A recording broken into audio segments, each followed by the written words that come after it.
దానికి నిజామాబాదు, మెదక్, కరీంనగర్ అలాగే ఆదిలాబాద్ ఈ మూడు జిల్లాలకు సంబంధించినటువంటి పట్టభద్రుల ఎమ్మెల్సీ ఎన్నిక ప్రక్రియ ప్రారంభమైంది. ఇవాల్టి నుంచే ఓటర్ నమోదు కార్యక్రమానికి శ్రీకారం చుట్టారు. అలాగే ఇవే 4 జిల్లాలకు సంబంధించిన టీచర్ ఎమ్మెల్సీ మరియు మెదక్, నల్గొండ, వరంగల్, నల్గొండ, ఖమ్మం టీచర్ ఎమ్మెల్సీ కూడా ఇవాల్టి నుంచి ఓటర్ నమోదు కార్యక్రమానికి ప్రారంభమైంది. సో బీసీ ప్రజలారా, మీరు ఖచ్చితంగా పట్టభద్రుల ఎమ్మెల్సీ ఓటును నమోదు చేసుకోండి. ఓటును నమోదు చేసుకోవడానికి మన సిఓ తెలంగాణ వెబ్సైట్లో మీ ఓటర్ నమోదు చేసుకోండి. లేదు అంటే రేపటి నుంచి మీకు హెల్ప్ లైన్ నెంబర్లతో పాటు మిగతా ఎట్లా ఓటు నమోదు చేయాలి ఏంది అనేది క్లియర్గా వివరించే ప్రయత్నం ఆల్రెడీ సుదర్శన్ అన్న చేసిన వీడియో ఉంది. మళ్ళొక్కసారి ఆ ఓటర్ నమోదుకు సంబంధించినటువంటి వీడియో చేస్తాడు. ఖచ్చితంగా పట్టభద్రులందరూ ఓటు నమోదు చేసుకోండి. పట్టభద్రులందరూ ఓటు నమోదు చేసుకోండి.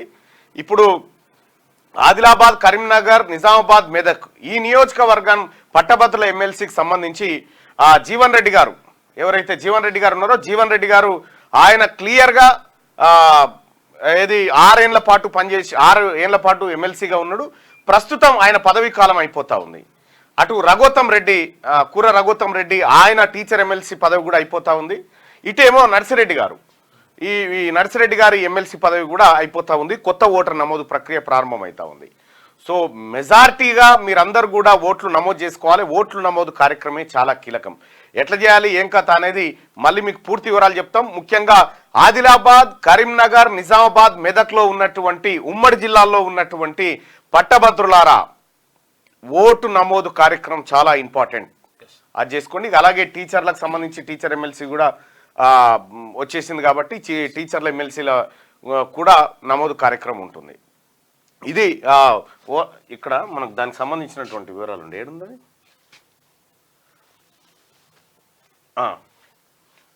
ఇదే 3 ఎమ్మెల్సీ ఎన్నికలకు రంగం సిద్ధమైంది. Karimnagar graduate teacher, Nalgonda teacher MLC ఎన్నికలపై నజర్. ఓటరు నమోదుపై వివిధ పార్టీల దృష్టి. అర్హులంతా ఓటు నమోదు చేసుకోవాల్సిందే. 30 నుంచే ఓటు నమోదుకు అవకాశం. మేము గతంలో చేసుకున్నాం, ఈసారి లేదంటే లేదు, మళ్ళా ఫ్రెష్ గా చేసుకోవాలి. పోయినసారి 1,96,321 మంది ఉండే ఓటర్లు పట్టభద్రుల ఓట్లు. ఇక వాళ్ళు దాదాపు 313 పోలింగ్ కేంద్రాలు ఉన్నాయి. అలాగే కరీంనగర్, మెదక్, నిజామాబాద్, ఆదిలాబాద్ టీచర్ ఎమ్మెల్సీకి సంబంధించి 23,214 మంది ఓటర్లు ఉన్నారు. అవి 253 పోలింగ్ కేంద్రాలు ఉన్నాయి. ఇక నల్గొండ, ఖమ్మం, వరంగల్ టీచర్ ఎమ్మెల్సీకి 20,888 ఓట్లు ఉండే. ఈసారి పెరుగుతాయి ఓట్లు. ఈసారి ఈ 3 రంగాల్లో ఓట్లు పెరుగుతాయి. అయితే ఓట్లు ఎక్కువగా నమోదు చేసుకోండి, ఖచ్చితంగా నమోదు చేసుకోండి. ఇది ఒక బలమైన ఉద్యమం. ఖచ్చితంగా ఓటర్ నమోదు చేసుకోండి. ఆ ఓటు వచ్చిందా లేదా ఎప్పటికప్పుడు వెరిఫై చేసుకోండి. మేము కూడా మీకు ఎప్పటికప్పుడు వివరాలు అందజేస్తాం. ఇది అత్యంత కీలకమైనటువంటిది. డిగ్రీ కంప్లీట్ అయ్యి 3 సంవత్సరాలు అయిన వాళ్ళందరూ కూడా ఇక్కడ తెలంగాణలో మరో 3 ఎమ్మెల్సీ స్థానాల ఎన్నికలకు రంగం సిద్ధమైంది. ఈ మేరకు ఆయా చోట్ల ఓటర్ నమోదుకు రాజకీయ పార్టీలు సిద్ధమవుతున్నాయి. రాష్ట్రంలోని కరీంనగర్, మెదక్, నిజామాబాద్, ఆదిలాబాద్ జిల్లాల గ్రాడ్యుయేట్ ఉపాధ్యాయ స్థానాలు, నల్గొండ, ఖమ్మం, వరంగల్ జిల్లాల స్థాయి ఉపాధ్యాయ నియోజకవర్గం ఎమ్మెల్సీల పదవీ కాలం వచ్చే మార్చి 29తో ముగియనున్నది. ఆయా స్థానాల్లో ఎన్నికల కోసం ఈ నెల 30న ఓటర్ నమోదు ప్రారంభం కానున్నది. ఆయా స్థానాల నుంచి ప్రస్తుతం జీవన్ రెడ్డి, రఘోత్తం రెడ్డి, నర్సిరెడ్డి ప్రాతినిధ్యం వహిస్తున్నారు. ఫిబ్రవరి నెలాఖరులో ఎన్నికల షెడ్యూల్ విడుదలయ్యే అవకాశం ఉన్నదని అంచనా వేస్తున్నారు. దీనికోసం డిసెంబర్ నెలాఖరు కల్లా ఓటర్ జాబితాను ప్రకటించడానికి ఎన్నికల సంఘం ఇప్పటికే షెడ్యూల్ను విడుదల చేసింది. ఈ నేపథ్యంలో ఓటర్ నమోదుకు నవంబర్ 1 కటాఫ్ తేదీగా నిర్వహించారు. అర్హులైన ప్రతి ఒక్కరూ తిరిగి ఓటర్గా నమోదు చేసుకోవాల్సిందే. గతంలో ఓటు ఉన్నా మరోసారి ఓటు నమోదు చేసుకోవాల్సిందేనని ఎన్నికల అధికారులు స్పష్టం చేశారు. 2019లో ఆయా స్థానాలకు ఎన్నికలు జరగగా అప్పుడు తక్కువగా ఓట్లు నమోదయ్యాయి. 4 ఉమ్మడి జిల్లాల్లో కలిపి కేవలం 1.96 లక్షల మంది పట్టభద్రులే ఓటర్లు నమోదు చేసుకున్నారు. అదే ఏడాది కరీంనగర్ ఉపాధ్యాయ నియోజకవర్గంలో 23,000 మంది, నల్గొండ టీచర్ నియోజకవర్గంలో 21,000 మంది ఓటర్లుగా ఉన్నారు. ఈ 3 నియోజకవర్గాల్లో ఓటర్ నమోదు సంఖ్య పెరుగుతుందని అంచనా వేస్తా ఉన్నారు. పెరగాలి ఈసారి, ఎందుకంటే ఇన్ని రోజులు వేరు, ఇప్పుడు వేరు. ఇప్పుడు తెలంగాణ రాష్ట్రంలో గట్టిగా బీసీ ఉద్యమం నడుస్తూ ఉంది, బీసీ మూవ్మెంట్ నడుస్తూ ఉంది. కాబట్టి ప్రతి పట్టభద్రుడు, బీసీ పట్టభద్రుడు ముఖ్యంగా ఓటు నమోదు చేసుకోండి.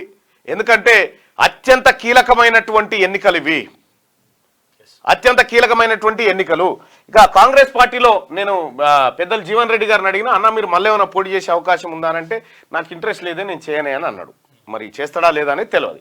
సో అది ఎమ్మెల్సీ ఎన్నికలకు సంబంధించి ఓటు నమోదు చేసుకునేటువంటి ప్రక్రియ ప్రారంభమైంది ఇవాల్టి నుంచి. బీసీల పట్ల సానుకూల వైఖరి ఉన్న రైట్. నేను మన టీం సభ్యులకు కూడా చెప్తా ఉన్నా, ఆదిలాబాద్, నిజామాబాద్, కరీంనగర్, మెదక్ టీం సభ్యులకు చెప్తా ఉన్నా, మండల కోఆర్డినేటర్లతో ఇన్ఫార్మ్ చేసేసి ఓటు నమోదు కార్యక్రమం మీద దృష్టి పెట్టండి. రైట్. మార్నింగ్ న్యూస్ ని దయచేసి లైక్ చేయండి, అలాగే షేర్ చేయండి మిత్రులారా. ఇక ఒకసారి ఈ వ్యవహారం చూసుకుందాం. ఏది ఆలేరు నియోజకవర్గానికి సంబంధించినటువంటి ఓటర్కు సంబంధించినటువంటి వివరాలు, ఇక్కడ ఉన్నటువంటి నియోజకవర్గం పరిస్థితి చూస్తే, history and detailed analysis of Alair assembly constituency, details of assembly elections. Number of voters ఎంతమంది ఉన్నారు ఆలేరులో అంటే 2,16,464 మంది ఓటర్లు ఉన్నారు. అందులో దాదాపుగా 1,09,103 మంది మగవాళ్ళు ఉంటే, ఆడవాళ్ళు 1,07,352 మంది మహిళలు ఉన్నారు. ఇక అసెంబ్లీ ఎలక్షన్స్ టుక్ ప్లేస్ 17 సార్లు అక్కడ అసెంబ్లీ ఎలక్షన్స్ అయినాయి. 17 సార్లు అసెంబ్లీ ఎలక్షన్స్ అయితే ఓసీలు 7 సార్లు అండ్ బీసీలు 2 సార్లు గెలిచారు. ఓసీలు 7 సార్లు, బీసీలు 2 సార్లు గెలిచారు. ఇక్కడ బీసీలు ఎవరెవరంటే బూడిద భిక్షమయ్య గౌడ్ 2009లో, ప్రస్తుతం బీర్లా ఐలయ్య. ఇది ఒక్క నియోజకవర్గాన్ని బీసీలకు వదిలేస్తారు అన్నట్టు ఎప్పుడు. అయితే యాక్చువల్ గా ఇప్పుడు ఇవి 7, 2, 9 అయితే ఇంకా 8 ఉంటాయి. ఇంకా ఆ 8 ఎస్సీ రిజర్వ్డ్ అయినాయి. దానికి సంబంధించిన డేటా ఉంది మళ్ళీ. అయితే as per the demography of Alair constituency, number of BC voters are approximately 63% బీసీలే ఉంటారు. ఇక్కడ 63% బీసీలు ఉంటారు. అంటే 1,36,372 మంది బీసీలు, 1,36,372 మంది బీసీలు ఉన్నారు. ఇక దీంట్లో ఓసీలు ఎంతమంది, ఓసీలు ఎన్నిసార్లు గెలవగలిగారు? బీసీలో ఇన్నోట్లున్నా 7 సార్లు ఓసీలు గెలవగలిగారు. As per demography of Alair constituency, number of OC voters are approximately 9.4%. మొత్తం ఆలేరు నియోజకవర్గం మొత్తంలో ఉన్నటువంటి ఓసీ ఓటర్లు అంటే రెడ్డిలు, వైశ్యులు, తర్వాత బ్రాహ్మణులు, ఆ తర్వాత కమ్మలు, వెలమలు అందరు కలిపి ఓసీలు ఎంతమంది ఉన్నారు ఆలేరు నియోజకవర్గంలో అంటే 20,347 మంది ఉన్నారు. మొత్తం 20,347 మంది. బీసీలేమో 1,36,372 మంది ఉంటే, ఇక్కడ అందరు ఓసీలు ఎఫ్సీ ఫార్వర్డ్ క్యాస్ట్ 20,347 మంది ఉన్నారు. కానీ 20,343 మందిలోనే 47 మందిలో 7 సార్లు ఎమ్మెల్యే అయ్యారు. 1,36,000 మంది ఎవరైతే బీసీలు ఉన్నారో వీళ్ళు 2 సార్లు అయ్యారు బీసీలు. ఇక details of local elections, Alair constituency 8 మండలాలతో కూడుకొని ఉంటుంది. సో ఆ మండలాలు, వాటి కథ ఒక్కసారి చూద్దాం. ఆలేరు నియోజకవర్గం హెడ్ క్వార్టర్ ఆలేరు జెడ్పీటీసీ ఎస్సీకి రిజర్వ్డ్ అయింది కాబట్టి అది ఎస్సీకి పోయింది. ఇక రాజపేట నియోజకవర్గం, రాజపేట జెడ్పీటీసీ బీసీకి రిజర్వ్ అయింది కాబట్టి అది బీసీ గౌడ సామాజిక వర్గానికి పోయింది. యాదగిరిగుట్ట బీసీ బీసీకి అయింది కాబట్టి బీసీ కుర్మకు పోయింది. అలాగే తుర్కపల్లి కాన్స్టిట్యున్సీ ఎస్టీ అయింది కాబట్టి ఎస్టీకి పోయింది. ఆ తర్వాత గుండాల కాన్స్టిట్యున్సీ ఎస్సీ అయింది కాబట్టి ఎస్సీకి పోయింది. ఇక్కడ బీసీలకు వాళ్ళ రిజర్వేషన్ ప్రకారం 2 దక్కినాయి, ఎస్సీలకు 2 దక్కినాయి, ఎస్టీలకు 1 దక్కింది. ఇక ఆత్మకూరు ఓపెన్ వైశ్య, అక్కడ వైశ్య జెడ్పీటీసీ అయిండు. వీళ్ళు చాలా రేరుగా ఉంటారు వైశ్యులు. ఇక్కడ తలకొండపల్లి ఇది వైశ్యులు. ఇక బొమ్మల రామారం అన్రిజర్వ్డ్, అది ఓసీ రెడ్డి, ఎలిమినేటి సందీప్ రెడ్డి, మాధవ్ రెడ్డి కొడుకు. మోటకొండూరు అది అన్రిజర్వ్డ్, ఓసీ రెడ్డికి ఇచ్చేసారు అన్నట్టు. ఇక్కడ 20,347 మంది ఉన్నటువంటి ఓసీల్లో 3 జెడ్పీటీసీలు ఉంటే 1,36,372 మంది ఉన్నటువంటి బీసీల్లో 2 జెడ్పీటీసీలు ఉన్నారు. అది రిజర్వేషన్ కోటాలో దొక్కినాయి, ఓపెన్ లో కాదు. మళ్ళా ఇక్కడ ఎస్సీ ఎస్టీలకు సంబంధించి ఇది చాలా కాలం పాటు ఎస్సీ నియోజకవర్గం ఉంటుండే ఆలేరు నియోజకవర్గం. ఆలేరు నుంచి మోత్కుపల్లి నరసింహులు గారు వరుసగా 5 సార్లు విజయం సాధించిండు. అక్కడ డాక్టర్ కుర్దుల నగేష్, ఆ తర్వాత చల్లూరు పోషయ్య ఉండే ఇది వరకు. ఆ చల్లూరు పోషయ్య కానీ, ఆ తర్వాత మోత్కుపల్లి నరసింహులు కానీ, ఆ తర్వాత కుర్దుల నగేష్ కానీ, వీళ్ళు దాదాపుగా 7-8 సార్లు ప్రాతినిధ్యం వహించారు. 8 సార్లు ప్రాతినిధ్యం వహించారు ఇక్కడ ఈ ఆలేరు నియోజకవర్గంలో. అయితే ఈ ఆలేరు నియోజకవర్గానికి ఒక గొప్ప చరిత్ర ఏంటంటే, ఆరుట్ల కమలాదేవి ఇక్కడ ఆలేరు నియోజకవర్గం నుంచి ఎమ్మెల్యేగా ఎన్నికారు. ఈ కమలాదేవి గారే ప్రతిపక్ష నాయకురాలుగా పనిచేసింది అసెంబ్లీలో. 1952 ఎన్నికైంది ఆమె. ప్రతిపక్ష ఎవరు అప్పుడు సుందరయ్య గారు ఏదో ఆపరేషన్ నిమిత్తం బయటికి పోతే ప్రతిపక్ష నాయకురాలు ఈమెకు అప్పచెప్పి వెళ్ళిపోయారు అన్నట్టు. సో అప్పుడు ఆలేరు నియోజకవర్గం నుంచి ప్రతిపక్ష నాయకురాలుగా ఉన్నటువంటి ఏకైక మహిళ ఆమె. ఆ తర్వాత గొంగిడి సునీత గారు 2 సార్లు అయ్యారు, అంతకంటే ముందు ఇక వీళ్ళే అయ్యారు అన్నట్టు. 7 సార్లు రెడ్లు ఇక్కడ ఏది అధికారాన్ని చేపడితే కేవలం 2 సార్లు మాత్రమే బీసీలకు వచ్చింది అవకాశం. అది ఎవరు భిక్షమయ్య గౌడ్ ఒకటి, తర్వాత ఇప్పుడున్న ఎమ్మెల్యే రైట్. పాపులేషన్ 63% ఉంటే బీసీలో వాళ్ళకు కేవలం 2 సీట్లు వచ్చినాయి, ఓసీలకు 3 సీట్లు వచ్చినాయి. 9.4 పాపులేషన్ ఉంటే జెడ్పీటీసీలో 63% ఉంటే దాదాపుగా ఈ ఓపెన్ లో ఉన్నటువంటి 3 ప్లస్ ఇవి 2 5 రావాలి. 5 రావాలి. ఒక్క జెడ్పీటీసీకి సరిపడేటువంటి సంఖ్యనైతే లేదు. ఏది వీళ్ళ పాపులేషన్లో ఒక జెడ్పీటీసీకి సరిపడే సంఖ్య లేదు. కానీ వాళ్ళు మాత్రం 3 జెడ్పీటీసీలు అయ్యారు అక్కడ. ఇక జరిగింది ఇది ఆలేరు నియోజకవర్గానికి సంబంధించి. ఇక ఒకసారి యాదాద్రి భువనగిరి నియోజకవర్గాన్ని ఒకసారి పూర్తిగా అనాలిసిస్ చేస్తే ఈ యాదాద్రి భువనగిరి నియోజకవర్గంలో మొత్తం 7,70,833 మంది ప్రజలు ఉన్నారు, ఓటర్లు. అందులో బీసీలు ఎంతమంది ఉన్నారంటే 4,85,625 మంది ఉన్నారు. ఓన్లీ బీసీలే మొత్తం జిల్లాలో. యాదాద్రి భువనగిరి జిల్లాలో బీసీలు ఎంతమంది అంటే 4,85,625 ఉంటే ఓసీలు ఎంతమంది అప్పర్ క్యాస్ట్ కేవలం 73,000 మంది ఉన్నారు. ఇలా లక్ష కూడా లేరు, 73,000 మంది ఉన్నారు. ఈ 73,000 మందిలో ఎవరెవరు ఎన్నిసార్లు అసెంబ్లీలో అడుగుపెట్టిరు అనేది ఒక్కసారి చూద్దాం. భువనగిరి కాన్స్టిట్యున్సీ అలాగే ఆలేరు కాన్స్టిట్యున్సీ 2 ఉంటాయి ఈ యాదాద్రి భువనగిరి జిల్లాలో. ఇక్కడ ఓసీలు 23 సార్లు 1952 నుంచి 2023 వరకు ఓసీలు రెడ్డిలు దాదాపు 23 సార్లు ఇక్కడ ఎమ్మెల్యేలు అయ్యారు. ఇక బీసీలు కేవలం 4 సార్లు మాత్రమే అయ్యారు. ఇక ఎస్సీ ఎస్టీలు 8 సార్లు అయ్యారు. అది ఓన్లీ ఆలేరులోనే ఎస్సీలకు ఛాన్స్ వచ్చింది. ఇక్కడ కేవలం 73,000 ఓట్లు ఉన్నటువంటి ఓసీ సామాజిక వర్గం నుంచి 23 మంది ఎమ్మెల్యేలు అయితే రెడ్డిలు, 4,85,000 మంది ఉన్నటువంటి బీసీలు 4 సార్లు అయ్యారు. 1952 నుంచి నిన్నటి వరకు లెక్క, ఇది ఇయాలటి వరకు లెక్క. Since 1952 the elections took place. 35 సార్లు ఎలక్షన్స్ అయినాయి యాదాద్రి జిల్లాలో. అవుట్ ఆఫ్ 35 ఓసీలు అంటే రెడ్డిలు 23 సార్లు అండ్ బీసీలు కేవలం 4 సార్లు మాత్రమే. 65% ఎమ్మెల్యే పదవులను ఓన్లీ ఓసీ కేటగిరీలు రెడ్డిస్ తీసుకపోయారు. కేవలం 11% మాత్రం బీసీలకు ఇచ్చారు. 63% ఉన్నటువంటి బీసీలకు 11% దక్కింది. 9% ఉన్నటువంటి అప్పర్ క్యాస్ట్ ఫార్వర్డ్ వాళ్లకు 65% ఎమ్మెల్యేలు దక్కినాయి. ఇక్కడ లోకల్ బాడీస్ విషయానికి చూస్తే లోకల్ బాడీస్ ప్రెసెంట్ ఎట్లా ఉంది అంటే భువనగిరి ఆలేరు 2 నియోజకవర్గాల్లో జెడ్పీటీసీకి సంబంధించినటువంటి వివరాలు చూస్తే 6 ఓసీలు జెడ్పీటీసీలు అయ్యారు. 6 ఓసీలు జెడ్పీటీసీలు అయ్యారు. బీసీలు కేవలం 3 ఉన్నారు, ఎస్సీ ఎస్టీలు 3 ఉన్నారు.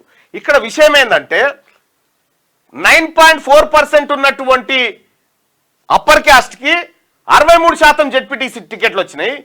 ఇక 63% ఉన్నటువంటి 6 సీట్లు వచ్చినాయి. 63% ఉన్నటువంటి బీసీలకు కేవలం 3 సీట్లు వచ్చినాయి. ఇగో ఇది అన్యాయం అన్నట్టు. ఇది జరిగినటువంటి అన్యాయం ఇక్కడ ఆలేరు కాన్స్టిట్యున్సీ ఆ తర్వాత భువనగిరిలో జరిగినటువంటి వ్యవహారం. అంటే కంప్లీట్ గా మనకు నల్గొండ ఆ తర్వాత సూర్యాపేట ఆ తర్వాత యాదాద్రి భువనగిరి ఈ 3 జిల్లాలను తీసుకుంటే ఈ 3 జిల్లాల్లో మెజారిటీ పాపులేషన్ వచ్చేసి బీసీలు 63% మంది బీసీలు. కానీ ఈ బీసీలకు దక్కినటువంటి ఎమ్మెల్యే సీట్లు ఎన్ని అంటే 1, అంతకంటే ముందు 1 కూడా లేదు, 1 దక్కింది. పోనీ వాళ్ళ జనాభా ఏమన్నా ఎక్కువ ఉందా, పోనీ వాళ్ళ ఓట్లు వాళ్ళు వేసుకొని గెలుస్తున్నారు అంటే కాదు. వాళ్ళు గెలుస్తుందే బీసీల ఓట్లతోని, గెలుస్తా ఉన్నారు. బీసీల ఓట్లతోని ఇప్పుడు రెడ్డి గారు ఎమ్మెల్యే అయిన తర్వాత జెడ్పీటీసీలు వాళ్ళకి ఇవ్వకపోతే ఎవరికి ఇస్తాడు? సో ఇట్లా మొత్తం ఆలేరు అలాగే భువనగిరి నియోజకవర్గానికి సంబంధించి ఒక్క భువనగిరిలోనే 16 సార్లు రెడ్లు ఎమ్మెల్యేలు అయ్యారు. 16 సార్లు. ఇదే భువనగిరిలో 2 సార్లు మాత్రమే బీసీలు ఎమ్మెల్యే, అది కొండా లక్ష్మణ్ బాపూజీ. ఇంకొక అంటే తుంగతుర్తి మండలం అవి ఉంటాయి, అవి అవి అక్కడికి కొన్ని మండలాలు సూర్యాపేటకి వెళ్ళిపోతాయి అక్కడ. ఇగో ఇది జరిగినటువంటి మోసం ఆలేరు కాన్స్టిట్యున్సీలో ఓవరాల్ భువనగిరిలో. ఇక మిగతా వార్తల్లోకి వెళ్ళే కంటే ముందు దయచేసి మార్నింగ్ న్యూస్ చూస్తున్నటువంటి మిత్రులారా లైక్ బటన్ క్లిక్ చేయండి, లైక్ బటన్ క్లిక్ చేయండి, షేర్ చేయాల్సిందిగా. బీసీల ఉద్యమం భవిష్యత్తులో ఆల్రెడీ వచ్చేసింది, ఇంకా వచ్చునేంది. గౌడ్స్కి ఎక్కువ సీట్స్లు ఇవ్వాలి, 25 ఎమ్మెల్యేస్ కావాలి. గౌడ్లు తలుసుకుంటే 25 పెద్ద లెక్క కూడా కాదు, మీరు తలుసుకోరు కదా. ఏంది vote for Gorre Rajaiah as MLC in Karimnagar, Nizamabad, Medak, Adilabad area పట్టభద్రుల ఎమ్మెల్సీ అభ్యర్థిగా ఆయన నిలబడతా ఉన్నాడట. మెడికల్ మాఫియా గురించి ఏనా మంత్రి కూడా పట్టించుకోవడం లేదు. ఇందులో ఎవరికైనా వాటాలు వస్తున్నాయి ఏంది అన్న ప్రతి ఊర్లో అతిపెద్ద దందా ఈ మెడికల్ మాఫియా అని చెప్తా ఉన్నారు. నేను ఆడియో వస్తుంది కదా వాళ్ళు చెప్తా. అయితే నేను కొన్ని మెడికల్కి సంబంధించినటువంటి ఇష్యూల మీద ఇప్పటికే లెటర్లు రాసిన, సమాచారం కోసం సమాచారం ఇస్తలేరు. సమాచారం ఎట్లా తీసుకోవాలని అట్లా తీసుకుంటా. ఇది బీసీ ఛానల్ అంటారు, మెజారిటీ ప్రజల ఛానలే ఇది, మెజారిటీ ప్రజల ఛానలే. డౌట్ ఏమైనా ఉంటే చూడు. మళ్ళా త్వరలో ఖమ్మంలో ముదిరాజ్ యువత సమావేశం ఏర్పాటు చేద్దాం అనుకుంటున్నాను, మీరు తప్పకుండా రావాలి. 100% వస్తా, డోంట్ వరీ. రైట్, ఇక మార్నింగ్ న్యూస్లోకి వెళ్దాం. ఇక్కడి నుంచి ఈమె కానీ సురు చేద్దాం. ఈమె అగో హరీష్ రావు చూడు. ఆరోహణ కాదు,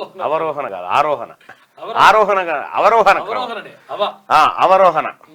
ఇగో హరీష్ రావు మంచిగా నిలబడు, ఏమి లేదు. పంచాయతీ ఎట్లా రాజేయాలనేది అట్లా రాజేస్తాడు, అయిపోయింది.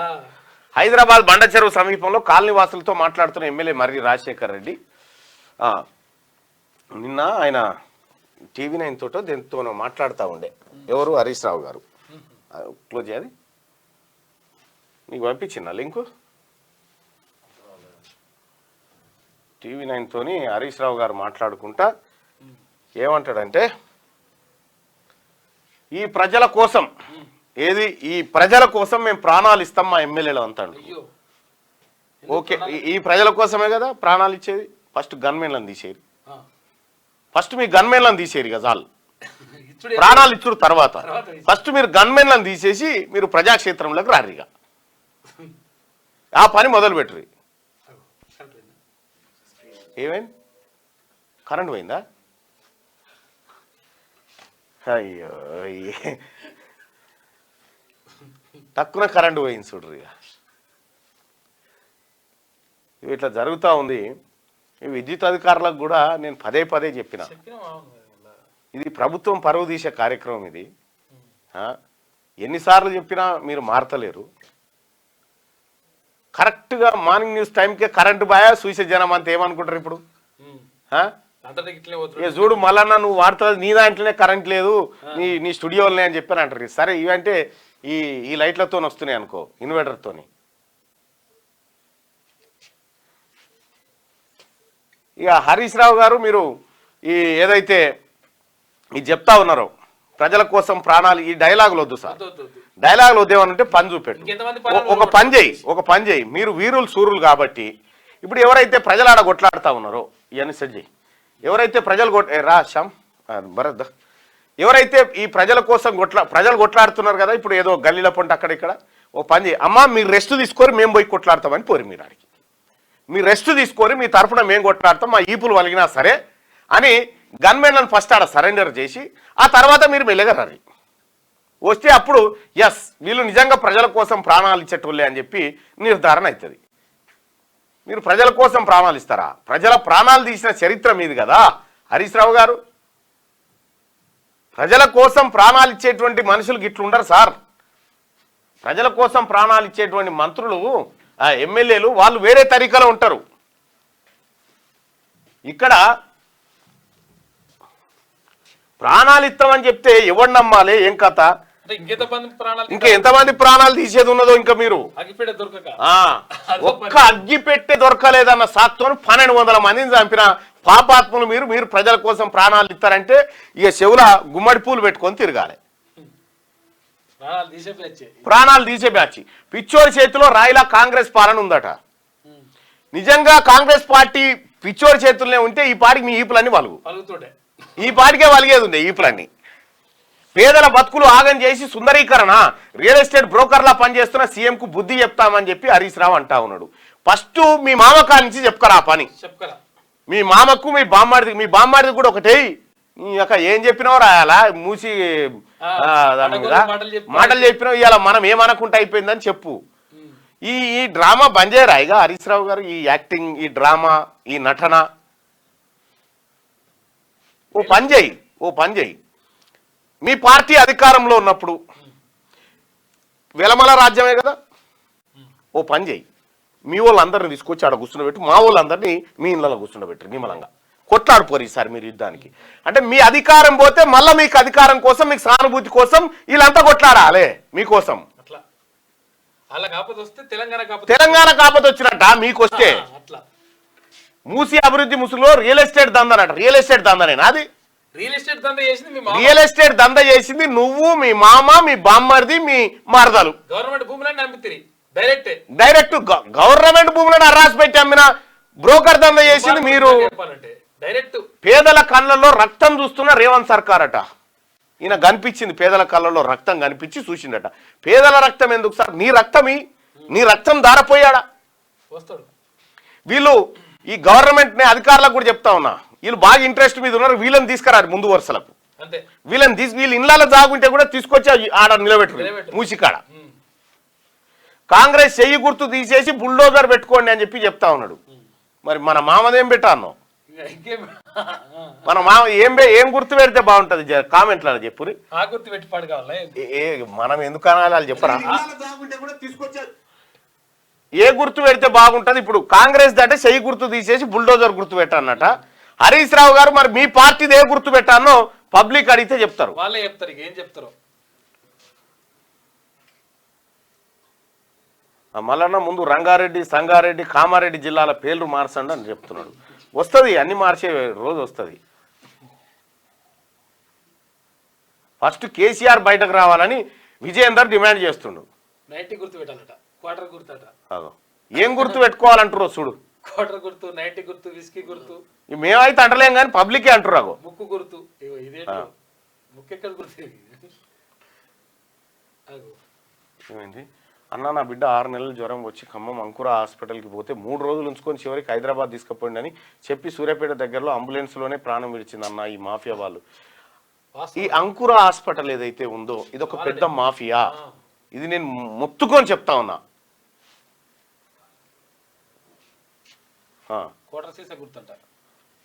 ఇవి పెట్టుకో హరీష్ రావు గారు, ఇవి పెట్టుకోండి. ఇవి పెట్టుకుంటే మంచిగా ఉంటుంది. 90 ml గుర్తు, అగ్గిపెట్టె గుర్తు, క్వార్టర్ సీసా, విస్కీ, ఈ గుర్తు పెట్టుకుంటే సెట్ అవుతుంది చూడు హరీష్ రావు గారు. పబ్లిక్ కూడా అదే చెప్తా ఉన్నారు, మీరు ఏ గుర్తు పెట్టుకోవాలని చెప్పి. 1,50,000 కోట్లు ఎక్కడి నుంచి తెచ్చి పెడతారు? ఒక తేడన నమ్మకం నీకున్న తర్వాత దాంట్లో అవినీతి ఎక్కడిది? ఇంకా టెన్షన్ ఎందుకు? ఇండ్లు కూల్చి వరల్డ్ బ్యాంక్ కు భూముల తాకట్టు అని చెప్పి హరీష్ రావు అంటుండు. మీరే చెప్పాలి. వరంగల్ సెంట్రల్ జైలు తీసుకుపోయి మహారాష్ట్రలో కుదబెట్టి వచ్చిన మునగాలు మీరు. బ్యాంకుల వరంగల్ సెంట్రల్ జైలు భూమి తీసుకుపోయి మహారాష్ట్రలో కుదబెట్టి వచ్చి మునగాలు. జ్యోతిష్యుడు చెప్పినట వరంగల్ జైలు పడతావు నువ్వు అని చెప్పినట. ఎవరికి? కేసీఆర్ కు. జైలు పనిచేసిండు. మూసి పరివాహక ప్రాంతాల్లో బీఆర్ఎస్ నేతల పర్యటన, కూల్చివేతల బాధితులకు భరోసాలు వద్దు, మీ ఆస్తులు ఇరుసాలు. అంతే, భరోసాలు ఏమొద్దు, మీ ఆస్తులు ఇరుసాలు. 10 ఏళ్ల పాటు మెక్కిరు కదా లక్షల కోట్లు. బామర్దికి అమృతం, పేదలకు విషమా అంటే హరీష్ రావు ఈయనకు పెట్టినేమో అమృతం. హరీష్ రావు కేటీఆర్కి అమృతం ఇచ్చిండట, పేదోళ్ళకు విషం ఇచ్చిండట. లీగల్ నోటీసులతో నోరు ముయించలేవు. బామర్దికి టెండర్లు ముమ్మాటికి నిజం. అశోక్ చవాన్ లాగా రాజీనామా తప్పదు. బీజేపీ దోస్తులు కూడా నిన్ను కాపాడలేరు. ముఖ్యమంత్రి రేవంత్ కు కేటీఆర్ హెచ్చరిక. హైడ్రా మూసి బాధితులకు భరోసా ఇస్తున్నట. కందాల ఉపేందర్ రెడ్డిని అడిగితే తెలుస్తుంది, ఆయన్నే చెప్తాడు.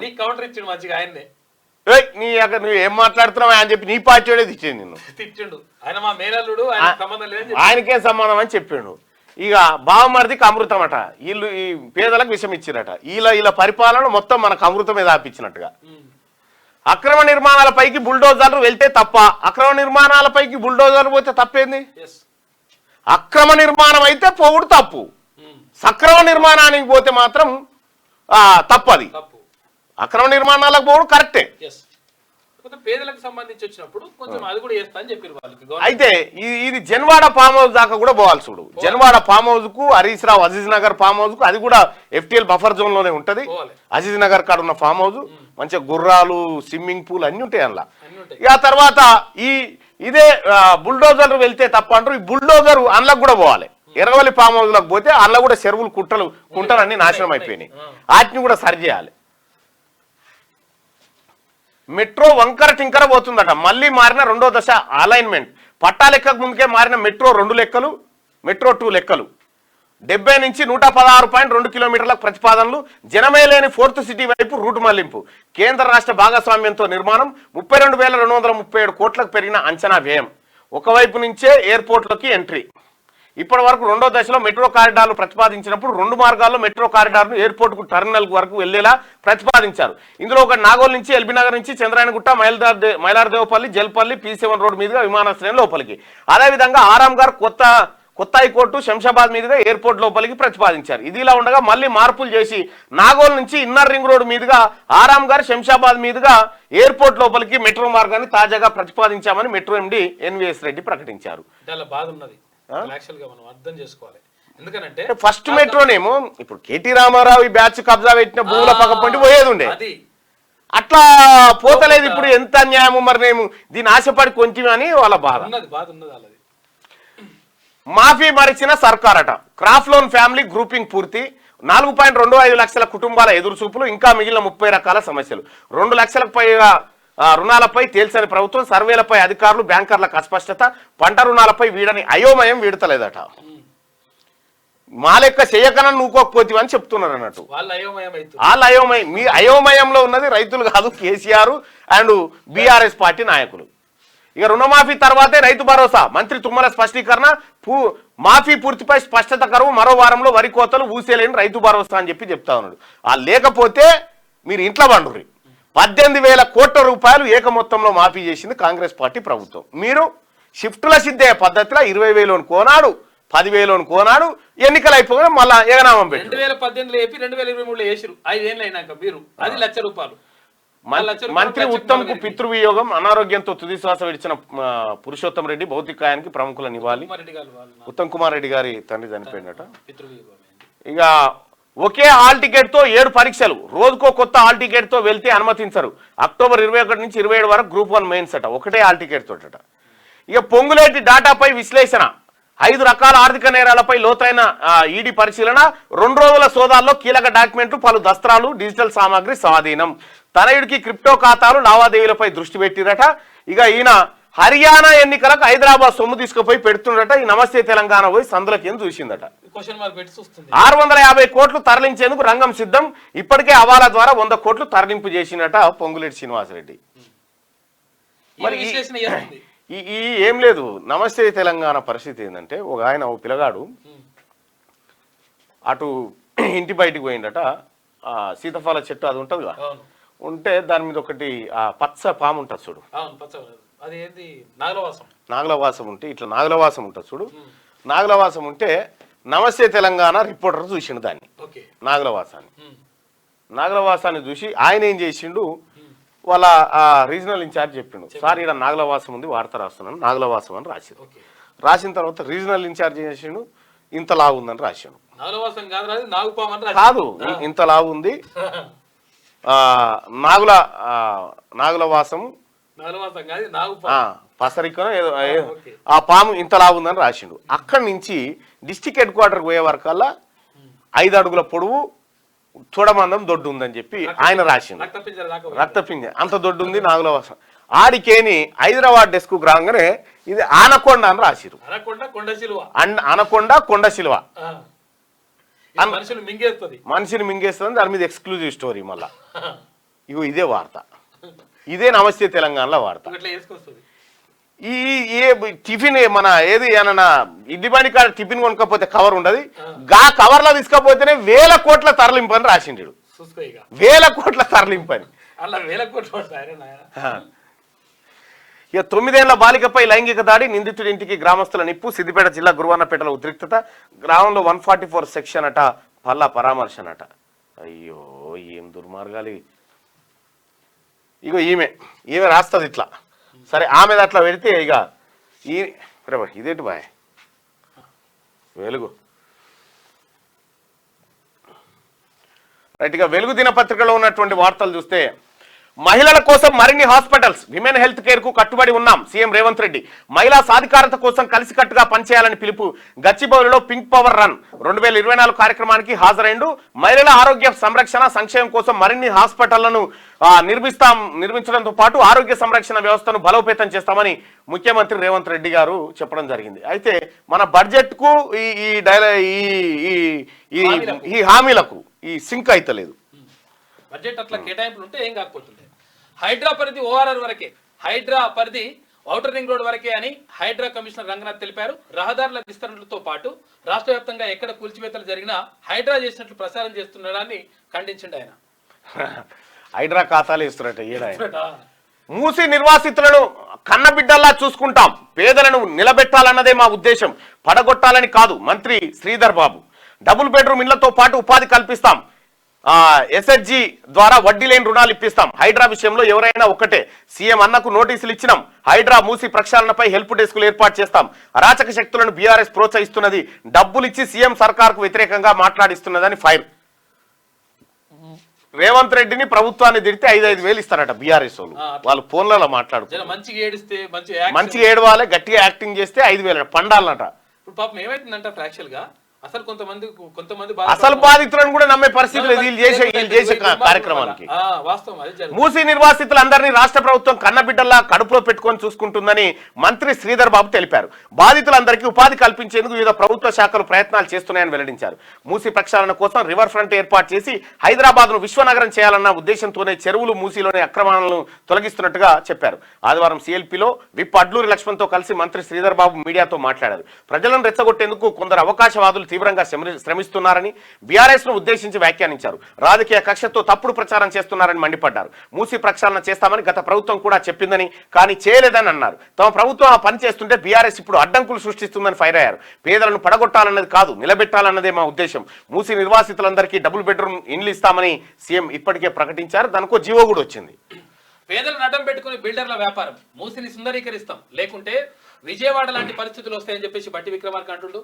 హైదరాబాద్ అంటేనే రాక్స్, లేక్స్, పార్క్స్ అని నేడు అవి కనుమరుగవుతున్నాయి. మూసీ నదిలో మంచినీరు పారేలా చేయాలనేది సర్కార్ ఆలోచన. ఇండ్లు కోల్పోయిన వారికి డబుల్ బెడ్రూమ్ ఇండ్లు, అభివృద్ధి స్వేచ్ఛకు. అంటే వీళ్ళకి ఎట్లుంటది అంటే బీఆర్ఎస్ పార్టీలకు ఇట్లా కాదు, కేసీఆర్ లెక్క చెప్పాలి. ఏది హుస్సేన్ సాగర్ నీళ్లు ముంచుకొని తాగేటట్టు చేస్తా, రూపాయి బిల్లు వేస్తే కనిపించేటట్టు చేస్తా, ఇటువంటి డైలాగులు కొట్టాలి కాదు కానీ పని చేయొద్దు అనుకుంటున్నారు. మీదేమో పని చేసే సర్కార్ కాదా బీఆర్ఎస్ ది? కొబ్బరి నీళ్ళు ఏంటి? ప్రతిపక్షాలది రాద్ధాంతం. మూసీ నిర్వాసితులను అన్ని విధాలా ఆదుకుంటాం మంత్రి పొన్నం. డబుల్ బెడ్రూమ్ తో పాటు మెప్మా ద్వారా సెల్ఫ్ ఎంప్లాయ్మెంట్ కల్పిస్తాం. సోషల్ మీడియాలో వచ్చే పుకార్లను ఎవరు నమ్మొద్దని మంత్రి పొన్నం ప్రభాకర్ విజ్ఞప్తి. మ్యానుఫ్యాక్చరింగ్ లో మనమే పవర్ హౌస్, మ్యానుఫ్యాక్చరింగ్ సెక్టార్ లో మన దేశం పవర్ హౌస్ గా మారిందని ప్రధాని నరేంద్ర మోడీ అన్నారు. ఆటోమొబైల్, టెక్స్టైల్, ఏవియేషన్ ఇలా ఏ రంగం తీసుకున్నా ఏటేటా ఎగుమతులు పెరుగుతున్నాయని చెప్పేసి అని చెప్పిండు. ఇక బాలికపై యువకుడు అత్యాచారం, 9 ఏళ్ల బాలికపై యువకుడు అత్యాచారానికి పాల్పడ్డాడు. దీంతో గ్రామస్తులు నిందితుడి ఇంటిపై దాడి చేసి వాహనాలను నిప్పిపెట్టారు. అయితే సిద్దిపేట జిల్లా గురువన్నపేటలో ఈ ఘటన జరిగింది. ఘోరం అది. ఆర్టీసీలో ఎలక్ట్రిక్ సూపర్ లగ్జరీ బస్సులు ఒక్కసారి ఛార్జింగ్ చేస్తే 325 కిలోమీటర్లు, 2.5 గంటల్లోనే బ్యాటరీ ఫుల్ ఛార్జ్. కరీంనగర్ లో 35 బస్సులు ప్రారంభించిన మంత్రి పొన్నం. దశల వారీగా ఆర్టీసీకి 2400 ఎలక్ట్రిక్ బస్సులు. ఆర్టీసీలో తొలిసారిగా ఎలక్ట్రిక్ సూపర్ లగ్జరీ బస్సులు అందుబాటులోకి వచ్చాయి. కరీంనగర్ జిల్లా కేంద్రంలో 35 బస్సులను మంత్రి పొన్నం ప్రభాకర్ ఆదివారం ప్రారంభించారు. 41 సీట్లతో కూడిన ఈ బస్సును 2.5 గంటల ఫుల్ ఛార్జింగ్ చేస్తే 325 కిలోమీటర్లు ప్రయాణిస్తుంది. ఇందులో డ్రైవర్ క్యాబిన్ లో ఒకటి, ప్రయాణికులు కూర్చునే దగ్గర మరో సెక్యూరిటీ కెమెరా కూడా ఉంటుందట. 2.5 గంటలు ఛార్జింగ్ పెడితే 325 కిలోమీటర్లు పోతుందట ఆర్టీసీ బస్సు. ఎలక్ట్రిక్ బస్సులు సూపర్ లగ్జరీ బస్సు వచ్చిందట. ఇక మెట్రో ఫేజ్ 2లో 6 కారిడార్లు, మొత్తం 116.2 కిలోమీటర్లు, అంచనా వ్యయం 32,237 కోట్లు. 4th సిటీ మెట్రో మినహా మిగతా 5 కారిడార్ల డిపిఆర్లు సిద్ధం. త్వరలోనే కేంద్ర రాష్ట్ర ప్రభుత్వాలకు అందించనున్న హెచ్ఎంఆర్ఎల్. ఎయిర్పోర్ట్ మెట్రో అలైన్మెంట్ లో మార్పు, మైలార్ దేవపల్లి నుంచి ఆరాంఘర్ కొత్త హైకోర్టు మీదుగా లైన్. మంత్రి ఉత్తమ్ తండ్రి కన్నుమూత, అనారోగ్యంతో కిమ్స్ లో తుదిశ్వాస విడిచిన పురుషోత్తం రెడ్డి, సీఎం నివాళి, మంత్రులు ప్రముఖుల సంతాపం. ఇక ఉత్తమ్ను పరామర్శించిన పలువురు నేతలు. ఇక భూమి ఉన్న ప్రతి ఒక్కరూ ధరణితో ఇబ్బంది పడ్డారు, ఆ కష్టాలన్నీ తొలగిస్తాం మంత్రి పొంగులేటి శ్రీనివాసరెడ్డి. ప్రభుత్వ భూమి ఒక్క అంగుళం కూడా కబ్జా కావద్దు, రెవెన్యూ ఉద్యోగులకు ట్రైనింగ్ సెంటర్, తహసీల్దార్ల బదిలీలపై త్వరలో ఉద్యోగ సంఘాలతో చర్చిస్తాం. 33 జిల్లాల తహసీల్దార్లతో సమావేశం. భూమి ఉన్న ప్రతి ఒక్కరికి ధరణి తెచ్చిందే దరిద్రానికి. కేసీఆర్ ధరణి తెచ్చింది ఎందుకంటే భూములు కొట్టేస్తానికి తెచ్చిండు. కాళేశ్వరం నిర్మాణంలో నోటి మాటలే ఆదేశాలు, ఉత్తర్వులు లేకుండా ఫోన్లోనే పెద్దసార్ ఆర్డర్స్ అంట. పెద్దసార్ ఎవరైనా? ఈ పెద్దసార్ ఎవరు? సుప్రీం. చెప్పింది చెప్పినట్టు ఫాలో అయిపోయామంటున్న ఆఫీసర్లు. డిపిఆర్ ను సిడబ్ల్యూసీకి సమర్పించడంలోనూ అదే విధానం. మౌఖిక ఆదేశాలతోనే అన్నారం, సుందిలా లొకేషన్లు మార్పు. కొత్త లొకేషన్లో టెస్టులు చేసినా పాత డిజైన్లే కొనసాగింపు. పెద్దలు చెప్పినట్టు చేసి ఇరుక్కుపోయిన అధికారులు. పెద్దలు ఎవరు? కేసీఆర్ చెప్పినట్టు ఇని మొత్తం ఇరుక్కపోయిన అధికారులు. అందుకనే కేసీఆర్ కుటుంబాన్ని నమ్మకూరు సోదరులారా. ఎందుకంటే వాళ్ళని పట్టుకొని పోతే వాళ్ళు ఒడ్డుకుంటారు, మీరేమో నీళ్ళలో ఉంటారు. రాతలు కాదంట, మాటలే. కాళేశ్వరం ప్రాజెక్టులో లొకేషన్ల దగ్గర నుంచి డిజైన్ల వరకు, వ్యయ అంచనాల నుంచి లోన్ల వరకు అంతా పెద్దసారి చెప్పినట్టే జరిగింది. ఫోన్లో నోటి మాటలతో చెప్పగానే అధికారులు ఉరుకులు పరుగుల మీద పనిగానిచ్చేశారు. కాళేశ్వరం జ్యుడిషియల్ కమిషన్ విచారణలో ఈ విషయాలన్నీ ఇప్పుడు బయటపడుతున్నాయి. హెడ్ ఆఫ్ ద స్టేట్ పెద్దసారు చెప్పినట్టే చేశామని విచారణకు వచ్చిన అధికారులంతా ఏదో ఒక సందర్భంలోనే చెప్తూ ఉన్నారు. అయితే ప్రాజెక్టుకు సంబంధించిన కీలక అంశాలను కేబినెట్ లో చర్చించాకే ముందుకు వెళ్లాల్సి ఉన్నా నేరుగా నోటి మాట ద్వారానే ఆ పెద్దసార్ ఆదేశాలు ఇచ్చారన్న ఆరోపణలు వినిపిస్తున్నాయి. తొలుత ప్రాజెక్టుకు వ్యాప్కోస్ తయారు చేసిన డిపిఆర్ కు సంబంధించి హైపవర్ కమిటీలో నిర్ణయం తీసుకున్నా దాన్ని ఆమోదిస్తున్నట్టు కనీసం ఆర్డర్లు కూడా రిలీజ్ చేయలేదంటారు. ఇదే అంశం మీద, ఇదే కాళేశ్వరం మీద నేను బాతాల పోసెట్టాను ఒక ఎపిసోడ్ చేసిన సోదరులారా. బాతాల పోసెట్టి అని మీరు చూడ్రి, శనేశ్వరం అనేటువంటి ప్రాజెక్ట్ అని చేసిన చూడ్రి. బాతాల పోసెట్టి ఇందులో బాతాల పోసెట్టి భూకుంభకోణం ఎలా జరిగిందనేది ఇగో ఇదేనా? ఇగో ఇందులో ఉంటుంది చూడ్రి. బాతాల పోసెట్టి ఏది? కాళేశ్వరం కథ 5 ఏళ్ల కింద చెప్పిన నేను. 5 ఏళ్ల కింద వీడియో తీసి ఇదేం కాబోతుందనేది ఆయాల్ని చిత్రీకరించి చెప్పిన. ఏది ప్రజలకు క్లియర్గా అర్థం కావాలని చెప్పి ఆ రోజు చిత్రీకరించి ఇది కాళేశ్వరం తోటి ఎట్లా కొల్లగొట్టబోతా ఉన్నాడు తెలంగాణ సంపద అనేది ఆ రోజు చెప్పడం జరిగింది సోదరులారా. ఈ బాతాల పోసెట్టి అనేటువంటి ఈ ఎపిసోడ్ ను, ఈ లింక్ ను కింద షేర్ చేస్తా ఉన్నాం డిస్క్రిప్షన్ లో.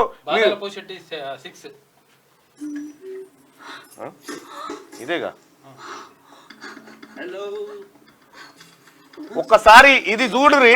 ఈ బాతాల పోసెట్టి ఎపిసోడ్ చూస్తే ఇవాళ మీరు పత్రికలలో చూస్తున్న కాళేశ్వరం కహాని అంతా ఆయనదే చేసి పెట్టిన.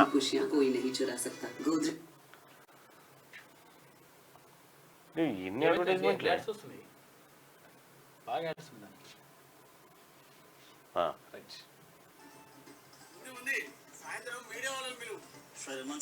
ఇగో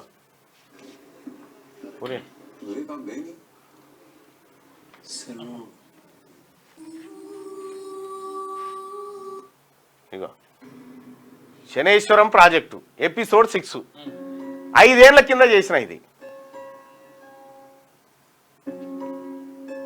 మైక్ పెట్టాడా?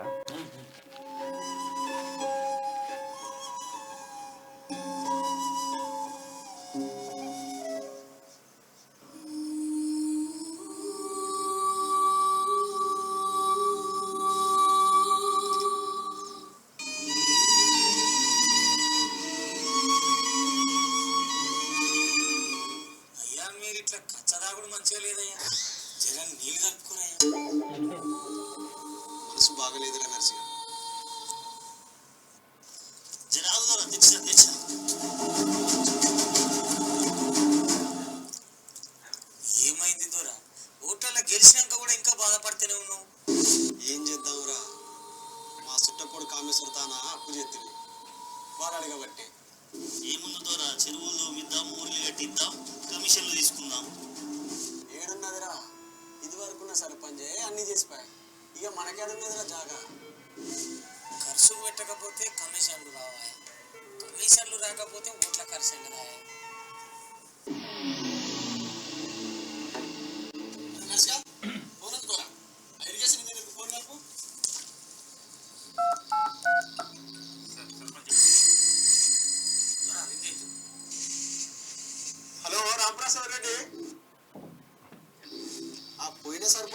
అంబడి ఎట్టు ప్రాజెక్టు చేస్తుంటే ఎందాకొచ్చింది? అదే పని మీద ఉన్న దొరా, పనులు జోరుగా అవుతున్నాయి. ఇది పూర్తయితే మన ఊరు మొత్తానికి నీళ్ళు వస్తాయి. నీకు దమ్మకున్నదా? ఏమైందరా అంత మాట అంటే? ఆ దిక్కుమాలిన అంబడి ఎట్టు ప్రాజెక్టుతో నీళ్ళే వస్తాయిరా సన్నాసి. ఇది చాలా బెస్ట్ ప్రాజెక్ట్ దొరా, చాలా తక్కువ ఖర్చుతో అవుతుంది. నువ్వు తక్షణం ఆ పనులాపి ఇంటికి రాసి అక్కడ. సరే మంచిది దొరా, వస్తా. రెడీ పూసిన పెగ్గులు చాలు కానీ కామేశ్వరతానికి పోయిరా పో. వచ్చే నెల అప్పులు కడతామని. మంచిది దొరా, పోయి వస్తా. అంత చక్కగా ప్రాజెక్ట్ ఆపమంటున్నారు. నీళ్ళు చూసే అరే నర్సిగా, నీళ్ళు వస్తే ఎంత రాకపోతే ఎంత? మనకు కమిషన్ వచ్చాయా రాలేదా? అదే లెక్క. అంటే అమ్మలేటు ప్రాజెక్టు ఆపేశారా దొరా? ఆపేస్తే మనకు కమిషన్లు ఏడొస్తాయిరా. మరి ఎట్లా దొరా? అమ్మడి ఎట్టి ఇడిచిపెట్టి శనేశ్వరం అనే ప్రాజెక్టు శురు చేద్దాం రా. అదేడ దొరా? ఇగో ఇది ఇందులో 5 ఏళ్ల కింద ఏం జరుగుతుందో క్లియర్గా చెప్పిన సోదరులారా. 5 ఏళ్ల కింద జరిగేటువంటి 5 ఏళ్ల కింద కేసీఆర్ చేయబోతున్నటువంటి ఈ Shaneswaram drama, Kaleshwaram project drama అంతా ఆయాలనే చెప్పిన. కింద కింద చూడరు బాయ్ సాబ్, ఏది లింకు ఇగో ఇడ కింద ఉంది చూడరి, బాతాల పోస్టి 6 లింక్ కింద ఉంది, దయచేసి చూడండి. అది చేస్తే కేసీఆర్ గతంలో చేసినటువంటి ప్రతి పెంటను వీడియో రూపంలో తీసుకొచ్చిన ఆ రోజు కాళేశ్వరం నిర్మాణంలో ఇప్పుడు బయటపడ్డది. ఇప్పుడు చెప్తారు ఇంజనీర్లు చూడు. ఆ రోజు నేను చెప్తేనేమో నా మీద కేసులు బీసులు పెట్టారు కదా, ఇగో ఈ రోజు బయటపడ్డది అదే. అభివృద్ధికి ఆటంకం చేస్తున్నాడు, ప్రాజెక్టులు కడతాడు వద్దంటున్నాడు. ఎన్ని మాటలనే. ఇట్లా ఇక కులగణన చేయాల్సిందే, గైడ్ లైన్స్ వెంటనే రిలీజ్ చేయండి. జనాభా ప్రాతిపదికన రిజర్వేషన్లు పెంచి లోకల్ బాడీ ఎన్నికలు పెట్టాలి. కామారెడ్డి బీసీ డిక్లరేషన్ అమలు చేయండి. బీసీ మేధావులు 6% ఉన్న ఓసీలకు 10% రిజర్వేషన్ల ఎమ్మెల్సీ తీర్మానం వలన ప్రభుత్వ ఫలాలు బీసీలకు అందాలి. వక్లాభరణం కృష్ణమోహన్ రావు. బీసీ సంఘాలు ఇచ్చిన వినతి పత్రాలు రాహుల్ గాంధీకి ఇస్తా. Anil Jai Hind. Telangana BC employees federation BC మేధావుల సదస్సు సెమినార్లో 12 తీర్మానాలు ఆమోదం చేసిరు. నిన్న దాదాపు 7 గంటలు సాగింది మీటింగ్. 7 గంటల పాటు బీసీ ఉద్యోగులకు సంబంధించినటువంటి మీటింగ్ జరిగింది. క్యాస్ట్ సెన్సస్ మీద బీసీ ప్రభుత్వ ఉద్యోగులు ఎవరైతే ఉన్నారో వాళ్ళందరూ కూడా నిన్న భారీ మీటింగ్ పెట్టుకున్నారు ప్లాజాలో. ఆ ప్లాజాకి మీ అందరం కూడా హాజరు కావడం జరిగింది. చాలా మంది ప్రొఫెసర్లు వీళ్ళు రాహుల్ గాంధీ గారి ఆయన ఫాలో అవుతున్నటువంటి అనుచరుడు కూడా ఢిల్లీ నుంచి వచ్చి ఇదంతా చూసి ఎస్ పర్ఫెక్ట్గా ఉంది, ఇక్కడ బీసీలకు సంబంధించి అన్యాయమే జరిగిందని చెప్పి ఆయన కూడా వ్యాఖ్యానించడం జరిగింది.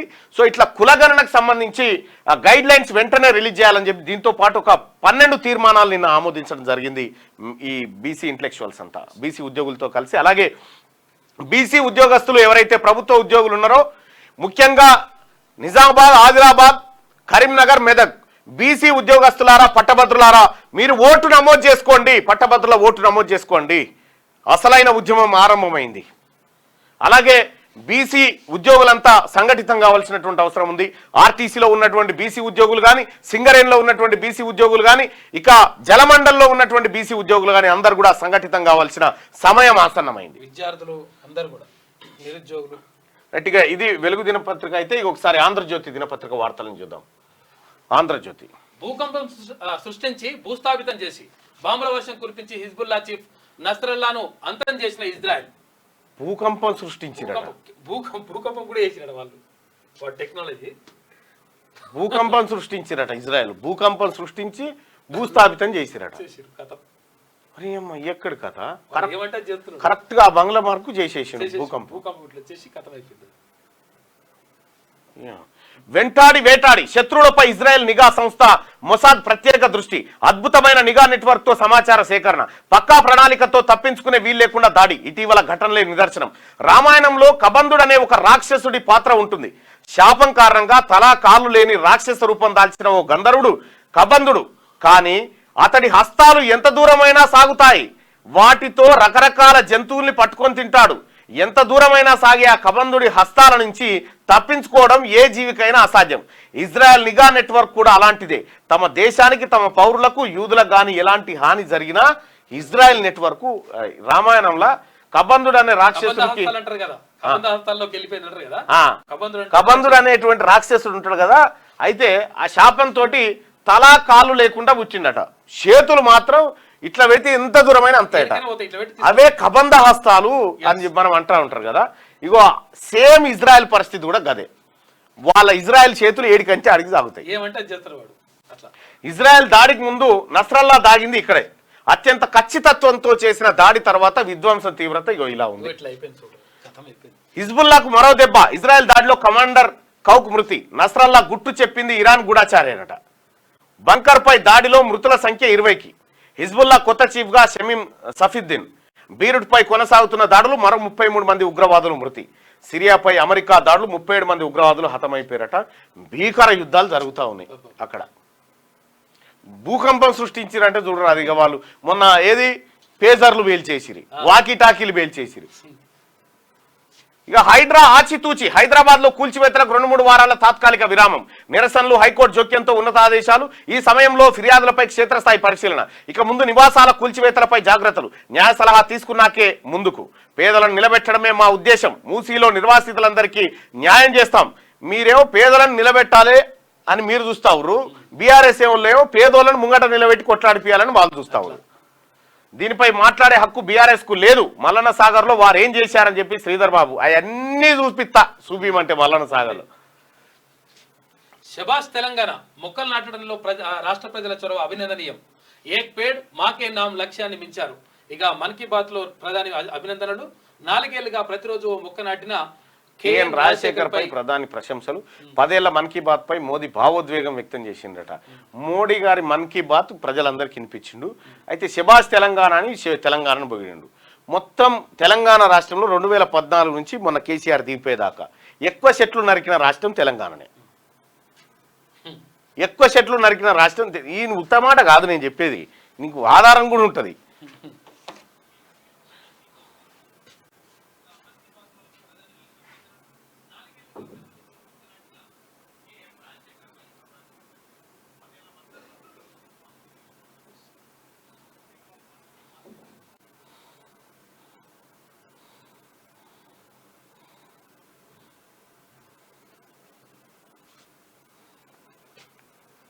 ఇవ్వటు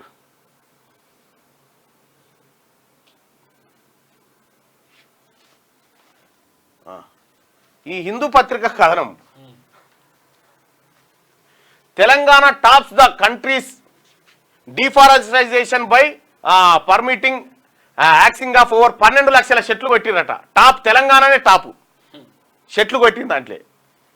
ఇక్కడ మోడీ గారు ఏమంటాడంటే చెట్లు అత్యధికంగా నాటిరు తెలంగాణని అని కితాబిస్తా ఉన్నాడు సార్.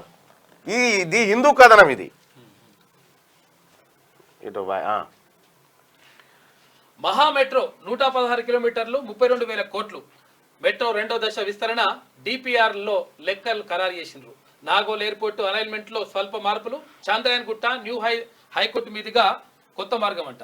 ఎయిర్పోర్ట్ నుంచి 4th సిటీ వరకు 40 కిలోమీటర్ల కారిడార్. సాలార్జంగ్ మ్యూజియం, చార్మినార్ పేరిట మెట్రో స్టేషన్లు. పనులన్నీ 2వ దశలోనే పూర్తికి ప్రభుత్వ నిర్ణయం. నిర్మాణాల అనుమతి కోసం త్వరలో కేంద్రానికి డిపిఆర్ పంపబోతా ఉన్నారట. మెట్రో రైలు విస్తరిస్తా ఉన్నారు. ప్రభుత్వ డేటాతో కుటుంబం గుర్తింపు. డిజిటల్ హెల్త్ కార్డుల పైలట్ ప్రాజెక్టుకు గ్రామాలు వార్డులు ఖరారైనాయి. ఇక 5 రోజుల్లో లబ్ధిదారుల వివరాలు పంపాలి ఆదేశాలు ఇచ్చిన ప్రభుత్వం. రెడ్డిగా తప్పుడు ప్రచారం చేస్తే చర్యలు తప్పు. హైడ్రా కమిషనర్ రంగనాథ్. పేదల ఇళ్లను కూల్చడమే ఇందిరమ్మ రాజ్యమా? హైడ్రో బుల్డోజర్లు మా పై నుంచే వెళ్ళాలి. సంజయ్, ఒక్క కాల్ చేయండి, అరగంటలో వచ్చేస్తాం. మూసీ నిర్వాసితులకు మాజీ మంత్రి హరీష్ రావు భరోసా. ఒక్క కాల్ చేయగానే అరగంటలో వచ్చేస్తారట. ఆ రోజు ఇంటికి పోయి తలుపులు కూర్చే కూడా బయటికి వెళ్ళడే. పేదల జోలికి వెళ్ళడం తొందరపాటే అని ఎమ్మెల్యే దానం. ఇక మూసీలో పరామర్శల వరద. బీజేపీ వంట వార్పు చేస్తా ఉందట మూసీలో. జమిలీపై ముందుకే పార్లమెంట్లో 3 బిల్లులు పెట్టనున్న కేంద్రం. వీటిలో 2 రాజ్యాంగ సవరణ బిల్లులు. మొదటి దాంతో లోక్సభ, అసెంబ్లీలకు ఒకేసారి ఎన్నికలు. ఈ రాష్ట్రాల ఆమోదం అక్కర్లే. ఈ 2వ రాజ్యాంగ సవరణ స్థానిక ఎన్నికలపై ఇక ఎస్ఈసీలతో సంప్రదించి ఒకే ఓటర్ జాబితా. దీన్ని కనీసం సగం రాష్ట్రాలు ఆమోదించాలన్నట. అయితే జమిలీ ఎన్నికలపై ముందుకే పోతుందట. పార్లమెంట్లో 3 బిల్లులు పెట్టబోతుందట కేంద్రం. వీటిలో 2 రాజ్యాంగ సవరణ బిల్లులు. మొదటి దాంతో లోక్సభ, అసెంబ్లీలకు ఒకేసారి ఎన్నికలు. తర్వాత రాష్ట్రాల ఆమోదం దీనికి అక్కర్లేదట. 2వ రాజ్యాంగ సవరణ స్థానిక ఎన్నికలపై పెట్టబోతా ఉందట. దీన్ని సగం రాష్ట్రాలు ఆమోదించాలన్నట. సో మొత్తానికి జమిలీ ఎన్నికల వైపు ముంగడిపోతుంది అనేది ఇందులో వార్త. ఇది డేంజర్ అసలు యాక్చువల్గా రాష్ట్రాల ఆమోదం లేకుండా వేయడం అనేది దాన్ని ప్రత్యేకంగా చేస్తుందంట ఒకటి చట్టం. ఇక శివరాజ్ సింగ్ బీజేపీ పగ్గాలు, ఆర్ఎస్ఎస్ పార్టీల మద్దతు, పార్టీ వర్గాల మద్దతు, సుదీర్ఘ రాజకీయ పాలన అనుభవం, సవాళ్ళను ఎదుర్కోవడంలో దిట్టగా పేరుంది. శివరాజ్ సింగ్ చౌహాన్కి ఇస్తున్నట ఏది బీజేపీ చీఫ్. ఇక కొత్త చట్టంలో సామాన్యులకు మేలు, ప్రభుత్వ ఆస్తులను పరిరక్షించాలి, కబ్జాలకు అవకాశం ఇవ్వద్దు, జిల్లా కలెక్టర్ అనుమతి తీసుకున్నాకే తహసీల్దార్లపై కేసులు. తహసీల్దార్లతో సమావేశంలో మంత్రి పొంగులేటి శ్రీనివాసరెడ్డి. మహిళా సంఘాలతో బస్సులు కొనిపిస్తాం, వాటిని ఆర్టీసీకి అద్దెకు తీసుకుంటాం, దీనిపై మెప్మాతో సంప్రదిస్తున్నాం, ఖాళీల భర్తీ చేస్తాం, దశల వారీగా 2400 ఎలక్ట్రిక్ బస్సుల కొనుగోలు, కులగణన తర్వాతే స్థానిక ఎన్నికలు, రవాణా శాఖ మంత్రి పొన్నం ప్రభాకర్. ఇక కులగణన వెంటనే చేపట్టాలి, దామాషా ప్రకారం రిజర్వేషన్లు ఇవ్వాలి, మార్గదర్శకాలపై ఇంకా జాప్యం ఎందుకు, సదస్సులో బీసీ నేతలు మేధావులు. రెడ్లు ఓసీల ఓట్లు నాకు అవసరం లేదు, 2028లో బీసీనే సీఎం తీన్మార్ మల్లన్న. రాష్ట్రంలో పెద్ద సంఖ్యలో ఉన్న బీసీలకు న్యాయం జరగాలంటే తక్షణమే కులగణన చేపట్టాలని, దామాషా ప్రకారం రిజర్వేషన్లు కల్పించాలని బీసీ నేతలు మేధావులు డిమాండ్ చేస్తారు. ప్రభుత్వం కులగణన చేపడతామంటూనే జాప్యం చేస్తుందని, దీంతో వారి చిత్తశుద్ధిని శంకించాల్సి వస్తుందని అన్నారు. బీసీ కమిషన్ కు మార్గదర్శకాలు ఇవ్వడంలో ఆలస్యం ఎందుకని ప్రశ్నించారు. ఆదివారం హైదరాబాద్ లోని ఓ హోటల్లో తెలంగాణ వెనుకబడిన తరగతుల ఉద్యోగుల సమైక్య people's committee on caste census సంయుక్తంగా కులగణన అంశంపై మేధావులు బీసీ నేతలతో సదస్సు నిర్వహించారు. ఈ సందర్భంగా high court retired judge justice Chandrakumar మాట్లాడారు. ఇక్కడ నిన్న చాలా కీలకమైనటువంటి అంశాలు చర్చకు వచ్చినాయి. బీసీలకు సంబంధించి ఒక భారీ ఉద్యమాన్ని ఇవాళ బీసీలు తెలంగాణలో కుతకుత ఉడికిపోతా ఉన్నారు. జరిగినటువంటి అన్యాయాన్ని కులగణన వెంటనే చేపట్టాలని ప్రధాన డిమాండ్ చేస్తూ ఈడబ్ల్యూఎస్ రిజర్వేషన్ను ఫిక్స్ చేయాలనేటువంటి రెండో తీర్మానాన్ని కూడా ప్రవేశపెట్టడం జరిగింది. అలాగే బీసీలకు చట్టసభల్లో బిల్లు ఏది రిజర్వేషన్ బిల్లు పెట్టాలని చెప్పి నిన్న అనేకమైనటువంటి డిమాండ్లు వచ్చినాయి. వాస్తవానికి కూడా బీసీలకు జరిగిన అన్యాయం ఒకరొకరు చెప్తా ఉంటే షాక్ అంటే షాకు. ఉప్పుడు బియ్యాన్ని తమిళనాడులో అమ్మేశారు. ఎఫ్సిఐకి సీఎంఆర్ ఎగ్గొట్టి అక్రమంగా అమ్ముకున్న మిల్లర్లు. మణికంఠ కన్వేసర్స్ ఏజెన్సీ ద్వారా బియ్యం తరలింపు. మిల్లర్లకు నోటీసులు ఇచ్చిన రాష్ట్ర విజిలెన్స్ ఎన్ఫోర్స్మెంట్ శాఖ. అక్రమ రవాణాపై ఆధారాలు సేకరించిన విజిలెన్స్ శాఖ బ్రోకర్ ఏజెన్సీతో పాటు మిల్లర్లు విచారణకు రావాలని ఆదేశాలు ఇచ్చారట. ఉప్పుడు బియ్యాన్ని తమిళనాడులో అమ్మేసారట మన మిల్లర్లు పోయి. ఇదో పెద్ద ముఠా మాఫియా. సరే కానీ ఇక్కడ ఈ కులగణన సంబంధించినటువంటి అంశంలో బీసీల్లో ఎంతటి చైతన్యం అంటే బీసీ ఉద్యోగుల సంఘం ఏర్పడ్డది. మొత్తం బీసీ రాష్ట్ర వ్యాప్తంగా బీసీ ఉద్యోగులంతా సంఘంగా ఏర్పడి ముందుకు పోతా ఉన్నారు. సో అదొక శుభ పరిణామం. మోదీని దించేదాకా బతికే ఉంటా, కాశ్మీర్ ఎన్నికల సభలో అస్వస్థత గురై తేరుకున్న వెంటనే కరిగే వ్యాఖ్యలు. వేదికపై కింద పడబోయిన కాంగ్రెస్ మోడీని గద్దె దించేదాకా బతికే ఉంటా, నేను ఏడిపోనని ఖర్గే గారు చెప్తున్నారు. ఇక నువ్వు అవినీతి పరుడివి, నువ్వే నిందితుడివి. కర్ణాటకలో కేంద్ర మంత్రి వర్సెస్ ఐపీఎస్. గంగనహల్లి భూముల వివాదంపై రోడ్డెక్కిన కుమారస్వామి, చంద్రశేఖర్. కేంద్ర మంత్రిని పందితో పోల్చిన ఐపీఎస్, నిందితుడు ఆరోపితుడు అంటూ వ్యాఖ్యలు. చంద్రశేఖర్ కబ్జాకోర్ అన్న మంత్రి, పరస్పరం తీవ్ర వ్యాఖ్యలు, విమర్శలు.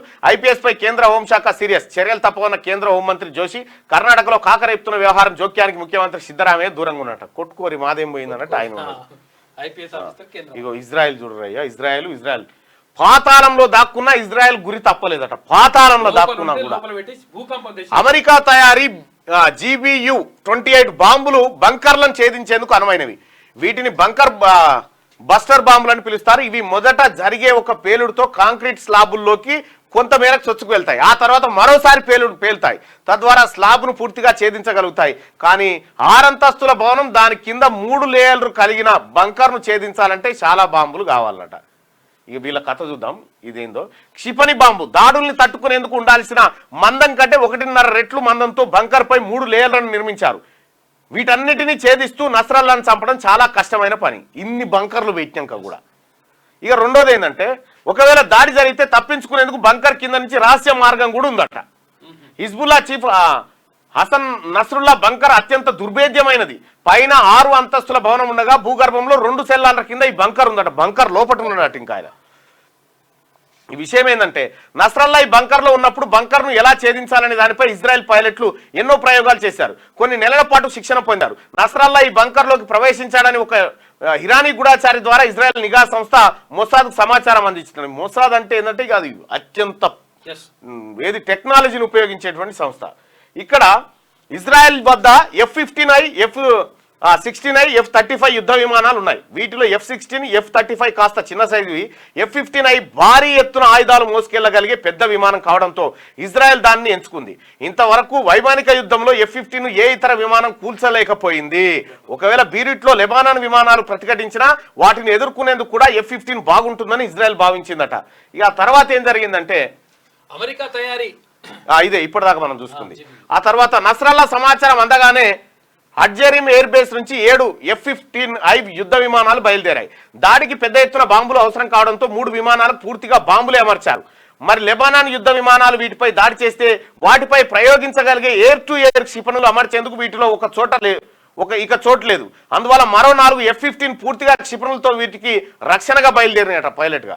ప్రపంచంలో అత్యుత్తమ ఎయిర్ టు ఎయిర్ క్షిపణుల్లో అమ్రామ్ 120D ప్రథమ శ్రేణిలో ఉంటుంది. MiG-25, MiG-29, Su-24 వంటి అనేక విమానాల్ని కూల్చిన చరిత్ర వీటికి ఉంది. ఇజ్రాయెల్ F-15లో వీటిని అమర్చిరట. ఇంకా నస్రల్లా భవనంపైకి F-15లు చేరుకోగానే దాడి చేయాలంటూ హడ్జరీం ఎయిర్ బేస్ నుంచి వాటికి ఆదేశాలు అందాయి. ఆ వెంటనే ఫైటర్ పైలట్ కెప్టెన్ GB-28 బాంబులను ఆ భవనంపై జారవిడిచారు. సెకండ్లోనే 10ల సంఖ్యలో బాంబులు పడడంతో 6 అంతస్తుల భవనం కుప్పగూలింది. GB-28 బాంబులు నస్రల్లా ఉన్న బంకర్ లేయర్లను చీల్చుకుంటూ వెళ్ళాయి. 1.5 నిమిషాల్లోనే భవనం కుప్పగూలిపోయింది. ఇక ఒక బాంబు వల్ల ఏర్పడిన రంధ్రం ద్వారా మరో బాంబు, తద్వారా ఇంకో బాంబు, ఇలా పాతాళం దాకా బాంబులు చేరుకున్నాయి. మొదటి 1.5 నిమిషంలోపే నస్రల్లా చనిపోయినట్టు అనిపించినా ఎంత మాత్రం తప్పించుకోకూడదనే ఉద్దేశంతో 7 నిమిషాల పాటు 80 బాంబులు వేశారు. బాంబుల దాడి ఏ స్థాయిలో జరిగిందంటే అక్కడి రిక్టర్ స్కేల్ పై సుమారు 3.2 తీవ్రతతో భూకంపం రికార్డ్ అయింది. లెబనాన్ యుద్ధ విమానాల నుంచి F-15లకు ఎలాంటి ప్రతిఘటన ఎదురు కాలేదు. భూకంపం ఫస్ట్ 6 అంతస్తులు పైన, కింద 2 అంతస్తులు భూమి లోపల, దాని కింద మళ్ళా సొరంగం.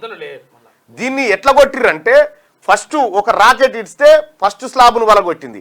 ఆ పలగొట్టిన స్లాబ్లకే మళ్ళీ ఇంకో రాకెట్ ఇది, అది ఇంకో స్లాబ్ వలగొట్టింది. అక్కడి నుంచి ఇట్లా ఇట్లా ఇట్లా బంకర్ లోపల దాకా వలగొట్టిరట. ఎంత ఇజ్రాయెల్ అంటేనే ఇగో గట్లుంటే చూడు. హిజ్బుల్లాకు మరో దెబ్బ, కమాండర్ కౌక్ కూడా హతమైపోయిందట. వాము రైట్గా ఒకసారి శనార్థి తెలంగాణ పత్రిక చూద్దాం. ఖర్గేకు అస్వస్థత, సభలో ప్రసంగిస్తూ కింద పడిపోయిన ఖర్గే అప్రమత్తమైన పట్టుకున్న నేతలు. ఇక తప్పిన ప్రమాదం, ప్రసంగం కొనసాగింపు. ఆసుపత్రికి తీసుకెళ్లిన పార్టీ నాయకులు ఇక బీపీతో కళ్ళు తిరిగినట్లు వైద్యులు చెప్పిండ్రు. ఇక ఆసుపత్రి నుంచి ఖర్గే డిశ్చార్జ్ అయ్యిండు. మోడీ సర్కార్ను దింపే వరకు బతికే ఉంటా అని చెప్పేసి ఖర్గే చెప్తున్నాడు. అట్లయినా రైట్గా మేమెంతో మాకంతా, ఇదే బీసీల నినాదం కావాలి. రానున్నది బీసీల రాజ్యమే. నేను రాజీనామా చేస్తే మండలిలో ఎవరు ప్రశ్నిస్తారు? బీసీల ఓట్లు వద్దని రెడ్లు చెప్పగలరా? ఏ ఒక్క బీసీ ఉద్యోగికి అన్యాయం జరిగినా ఊరుకోం. రాహుల్ గాంధీ నిర్ణయాలకు కట్టుబడి ఉంటా. పట్టభద్రుల ఎమ్మెల్సీ తీన్మార్ మల్లన్న. తెలంగాణ రాష్ట్రంలో ఏ బీసీ ఉద్యోగికి అన్యాయం జరిగినా ఊరుకునేది లేదని ఎమ్మెల్సీ తీన్మార్ మల్లన్న హెచ్చరించారు. సమగ్ర కుల జనగణన సాధన కోసం ఆదివారం ఉద్యోగులు, మేధావులు, ప్రజా సంఘాల సదస్సు బేగంపేటలోని టూరిజం ప్లాజాలో జరిగింది. ఈ కార్యక్రమానికి కాంగ్రెస్ ఎమ్మెల్సీ తీన్మార్ మల్లన్న హాజరయ్యారు. ఈ సందర్భంగా ఆయన మాట్లాడుతూ తెలంగాణలో బీసీ ఉద్యోగులపై కుట్రలు జరుగుతున్నాయని, అందులో భాగంగా అగ్రవర్ణాల ఉద్యోగులు బీసీ ఉద్యోగులను ఏసీబీకి పట్టిస్తున్నారని మండిపడ్డారు. బీసీ ఉద్యోగులపై కుట్రలు చేస్తే తాము కూడా కుట్రలు చేయడం షురూ చేస్తామని హెచ్చరించారు. ఇప్పటి వరకు బీసీల చరిత్రను అణిచివేసి ఉంచారని, ఇక నుంచి అణిచిపెట్టిన చరిత్రను బయటకు తీస్తామని స్పష్టం చేశారు. నేను నా ఎమ్మెల్సీ పదవికి రాజీనామా చేయాలని కొందరు డిమాండ్ చేస్తున్నారని, తాను రాజీనామా చేస్తే మండలిలో బీసీల సమస్య గురించి ఎవరు ప్రస్తావిస్తారని ప్రశ్నించారు. దశాబ్దాలుగా బీసీలను అనగదొక్కి ఓట్ల రాజకీయం చేశారని, ఇక నుంచి బీసీల ఓట్లు వద్దని రెడ్లు చెప్పగలరా అని సవాల్ విసిరారు. సవాలే ఇది, బరాబర్ సవాలే. 160% ఉన్నాం, 160% ఉన్నాం. మా ఓట్లే వేసుకోంగ ఇంకా మిగులుతాయి, వేసుకోంగ ఇంకా మిగులుతాయి. మీరు చెప్పురి. నేను చెప్పిన ఒక ఆయన నన్ను అన్నాడు, ఎవరు ఒక రెడ్ ఆయన మెసేజ్ పెట్టి, నువ్వు మా ఓట్లతో గెలిచినావు, రాజీనామా చేయి. మీ ఓట్లేని గిన్ని ఓట్లు, మీ ఓట్లు గిన్నే. ఇప్పుడు నియోజకవర్గాల లెక్కలు తేలుతలేవా? మీ ఓట్లు గిన్నే. నేను గెలిచింది బీసీ ఓట్లతోని. మీరు ఒక పని చేయరి, మీ ఓట్లు నాకొద్దు, మా ఓట్లు మీకు వద్దా అడుగురి. మా ఓట్లు, బీసీల ఓట్లు మీకు వద్దని చెప్పగలిగే దమ్ము, ధైర్యం మీకుందా? ఎవరన్నా అడిగేటోళ్ళు ఉంటే బీసీ ఉద్యోగస్తులకు కూడా, బీసీ ఉద్యోగులను ఇబ్బంది పెట్టినా వాళ్ళు ఏం చేస్తారంటే, ఒక తాను జరిగిన ఘటన చెప్తే షాక్ అవుతారు. ఏసీబీ దాడి చేసింది ఒక ఎంఆర్ఓ ఆఫీస్ మీద. ఎంఆర్ఓని పట్టుకుంది. ఆయన ఏం జరిగిందనంటే, ఆ ఎంఆర్ఓ బీసీలో ఉన్నటువంటి ఒక సంచార జాతి కులానికి సంబంధించిన ఎంఆర్ఓ. ఆయన డిప్యూటీ తహసీల్దార్ ఎవరంటే ఒక రెడ్డి గారు. ఓకే. ఈయన కింద ఆయన పని చేయలేక ఆయన ఓ స్కెచ్ రచించి ఏసీబీకి పట్టించారు. ఇగో ఇటువంటి దాడులు చేస్తూ ఉన్నారు. ఖచ్చితంగా దానికి రివెంజ్ ఉంటుంది. ఆ పనులు చేస్తే రివెంజ్ ఉంటుంది. బీసీ ఉద్యోగస్తులకు అన్యాయం జరిగితే ఓర్చుకునేదే లేదు ఎంతటికైనా సరే. రాజాసింగ్ ఇంటి వద్ద రెక్కి 2 యువకులను అరెస్ట్ చేసిన పోలీసులు. 2 ఫోన్లో రాజాసింగ్ తర్వాత గన్ బుల్లెట్ల ఫోటోలట. మంగళహట్ స్టేషన్ లో విచారిస్తున్న అధికారులట 2 అరెస్ట్ చేసిరట. ఇక హైదరాబాద్ పాపం కాంగ్రెస్ ఇందిరమ్మ రాజ్యం అంటే ఇల్లు కూల్చడమా? హైదరాబాద్ బీజేపీ కార్యాచరణ కిషన్ రెడ్డి రాగానే ప్రకటిస్తాం. ఇక బుల్డోజర్లు ముందుగా మా మీద నుంచి వెళ్ళాలి, ఆ తర్వాతే పేదల ఇళ్లపైకి 1-2 రోజుల్లో పెద్ద ఎత్తున ఆందోళనలు. కేంద్ర మంత్రి కిషన్ బండి సంజయ్. ఇక సెకండ్ ఫేజ్ స్పీడప్ 116.2 కిలోమీటర్లకు ఆమోదం. Airport metro alignment change. కొత్తగా ఫ్యూచర్ సిటీకి మెట్రో ఎండి ఎన్వీఎస్ రెడ్డి. ఇక ఇది ఇట్లుంటే మరిన్ని ఆసుపత్రులు నిర్మిస్తాం. మహిళల ఆరోగ్యమే కుటుంబానికి బలం. సమాజ శ్రేయస్సుకు అదే పునాది. మనమంతా కలిసికట్టుగా పనిచేద్దాం. మహిళా సాధికారత భవిష్యత్తును నిర్మిద్దాం. తెలంగాణ సీఎం రేవంత్ రెడ్డి. ఇక త్వరలో ఆర్టీసీ కార్మికులకు పీఆర్సీ కారుణ్య నియామకాలు సైతం చేపడతాం. విప్లవాత్మక మార్పులు చేస్తున్నాం. మొదటి విడతలో 500 ఎలక్ట్రిక్ బస్సులు. మహాలక్ష్మితో 3,200 కోట్ల రూపాయల ఉచిత బస్సు జర్నీ. రవాణా శాఖ మంత్రి పొన్నం ప్రభాకర్. ఇక ఏచూరి స్థానంలో కారత్. సిపిఎం సమన్వయకర్తగా ప్రకాష్ కారత్ నియమించిన పార్టీ కేంద్ర కమిటీ 2025 ఏప్రిల్ వరకు కొనసాగింపు. ఇప్పటికే 10 ఏళ్ల పాటు ప్రధాన కార్యదర్శిగా బాధ్యతలు నిర్వహిస్తున్నాడట. ఇప్పుడు సిపిఎం ఎవరు ఏచూరి చనిపోయింది కాబట్టి ఆయన ప్లేస్ లో ప్రకాష్ కారత్ ను నియమించారట. ఇలా పేదల ఇండ్లు కూల్చకండి మహాప్రభు, పేదలకు న్యాయం చేసే హైడ్రాకు స్వాగతం అని చెప్తుంది. పేదల ఇండ్లు కూల్చకండి మహాప్రభు, పేదలకు న్యాయం చేసే హైడ్రాకు స్వాగతం అని చెప్తాం. సో ఇది ఇట్లా ఉంటే నిన్న బీసీ ఉద్యోగస్తులంతా వచ్చి సదస్సు పెట్టుకున్నటువంటి వార్తను చూస్తా ఉన్నాం. అక్టోబర్ 2న కొత్త పార్టీ రాజకీయ వ్యూహకర్త ప్రశాంత్ కిషోర్ ప్రకటన. ఆ పార్టీ పేరు నాయకత్వం వివరాలు ఆ రోజు వెల్లడి. ప్రజల నాయకత్వం వహించాల్సిన సమయం వచ్చిందని వ్యాఖ్యలు. రాష్ట్రపతి మాట అక్షర సత్యమే. ఆ తర్వాత ఓ నాగేమామ ఈ రాజకీయ నాయకుల కళ్ళ పొంటి నీళ్లు గారతాయే అంటున్నాం. ముస్లింల స్థితిగతులపై రౌండ్ టేబుల్ సమావేశం ఏర్పాటు చేసుకున్నట. ఆహార భద్రతపై చిగురిస్తున్న ఆశలు. ఇక ఇది శనార్థి తెలంగాణ అయితే ఒకసారి ఇక దిశాపత్రికలో ఉన్నటువంటి వార్తలు.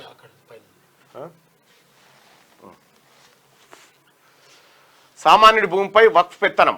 ఒక్క నోటిఫికేషన్తో హక్కులన్నీ పోతాయా? పట్టా భూములన్నీ వక్ఫ్ ఆస్తులు అవుతాయా? ఎన్ఓసి కోసం ఆఫీసుల చుట్టూ రైతులు చక్కర్లు కొడతా ఉన్నారంటే వాళ్ళ 11 గంటలకు వక్ఫ్ భూముల పైన. మహిళల కోసం కొత్త ఆసుపత్రులు. ఆరోగ్య సంరక్షణ కోసం ఏర్పాటు. వారి రాజకీయ సామాజిక సాధికారతకు అనేక నిర్ణయాలు. మహిళల్లో ఒంటరిగా సవాళ్ళు ఎదుర్కొనే ఆత్మస్థైర్యం రావాలి.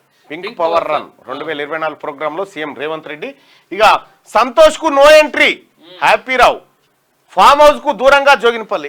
కాదు ఇది పేపర్ కాదు, నేను పేపర్ పంపిస్తాను అంటే ఇంత పెద్దగా రాదు. మార్నింగ్ న్యూస్ చూస్తున్నటువంటి మిత్రులారా దయచేసి లైక్ బటన్ ని క్లిక్ చేయండి.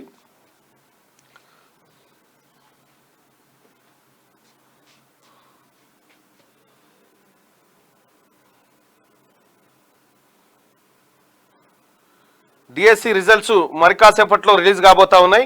ముఖ్యమంత్రి రేవంత్ రెడ్డి గారు 11 గంటలకు డిఎస్సి రిజల్ట్స్ రిలీజ్ చేయబోతా ఉన్నారు.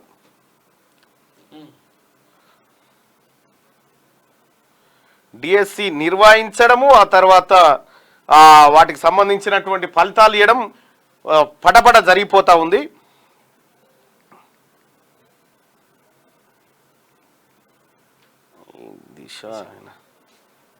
దిశ అయినా పొద్దుగాల మబ్బులో పంపుతాడు, అది ఎటో పోతుంది. మీకు అది లేనే లేదా అసలు? మీరు లేరా? దిశ పీడిఎఫ్ వచ్చింది.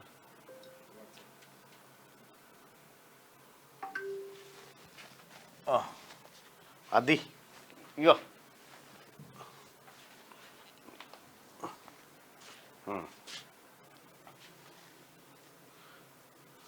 గట్టిగా. ఇక సంతోష్ కు నో ఎంట్రీ. ఫామ్ హౌస్ కు దూరంగా జోగినిపల్లి. బీఆర్ఎస్ ఓటమి తర్వాత సంతోష్ తీరుపై నేతల ఏకరువు. అందుకే అధినేత దూరం పెట్టారని టాకు. పార్టీ కార్యక్రమాల్లోనూ అంటిముట్టనట్టే. కవిత అరెస్టు, హైడ్రా పైన సైలెంట్. బీజేపీ కాంగ్రెస్ పై విమర్శలు లేకుండా జాగ్రత్త. బీజేపీ పాలిత రాష్ట్రాల్లో గ్రీన్ ఛాలెంజ్ చేస్తా ఉండే హ్యాపీరావును రాణిస్తలేడట ఆడికి, ఫామ్ హౌస్ కాడికి. ఏమో మనకు తెలియదు ఏమైనా సంగతి. ఇక మెట్రో అలైన్మెంట్ లో హ్యాపీ రావు ఒకప్పుడు ప్రజల్ని కేసీఆర్ దగ్గర రానియకపోయేది, ఇప్పుడు కేసీఆర్ హ్యాపీ రావును రాణిస్తాడట. మెట్రో అలైన్మెంట్ లో మార్పులు రెండో దశలో చేంజెస్ అంట. 32,237 కోట్ల రూపాయలతో నగరానికి నలువైపులా డిపిఆర్లకు అధికారులు తుది మెరుగులు తీరుతున్నారు. దసరాలోపు కేంద్రానికి అందించాలన్న బీఆర్ఎస్ ది ఫ్యూడల్ పాలన, మా ప్రభుత్వంలో ప్రజలకు స్వేచ్ఛనిచ్చాం, ఆస్తులను కాపాడడం మా బాధ్యత, తెలుగు రాష్ట్రాల్లో పెట్టుబడులు పెట్టని కాలిఫోర్నియాలో Telugu community meet and greet లో బట్టి విక్రమార్క.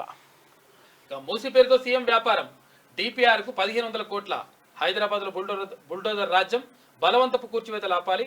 ఇక గరీబోంకో హటావో పేరుతో కాంగ్రెస్ ముందుకు వెళ్తుందని చెప్పేసి మాజీ మంత్రి హరీష్ రావు. మూసి ప్రక్షాళనతో పేదలకే బిజినెస్ బెనిఫిట్, నష్టం జరగకుండా ప్రభుత్వం చర్యలు, సొంతిల్లు లేని వారికి డబుల్ ఇండ్లు, హైడ్రాపై ప్రతిపక్షాల అనవసర రాద్ధాంతం, మూసిలో గోదావరి నీటిని ప్రవహింపజేస్తాం మంత్రి శ్రీధర్ బాబు.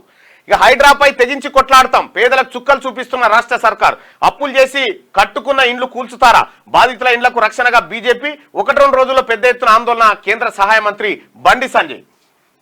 ఇక యువతిపై లైంగిక దాడి, అవకాశాల పేరుతో అఘాయిత్యం, ఇక పెళ్లి చేసుకోవాలని వేధింపులు.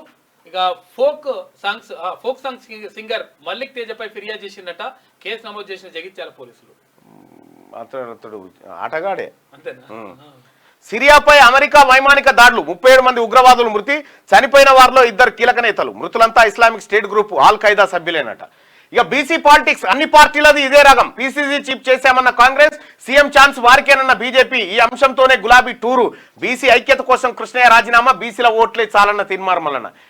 రాష్ట్రంలో అన్ని పార్టీలు బీసీ రాగా నాలపిస్తున్నాయి, ఇక మిగిలింది బీసీ ఉద్యమమే. కులగణన, బీసీ రిజర్వేషన్ చుట్టే యాక్టివిటీస్ మొదలు పెట్టాయి.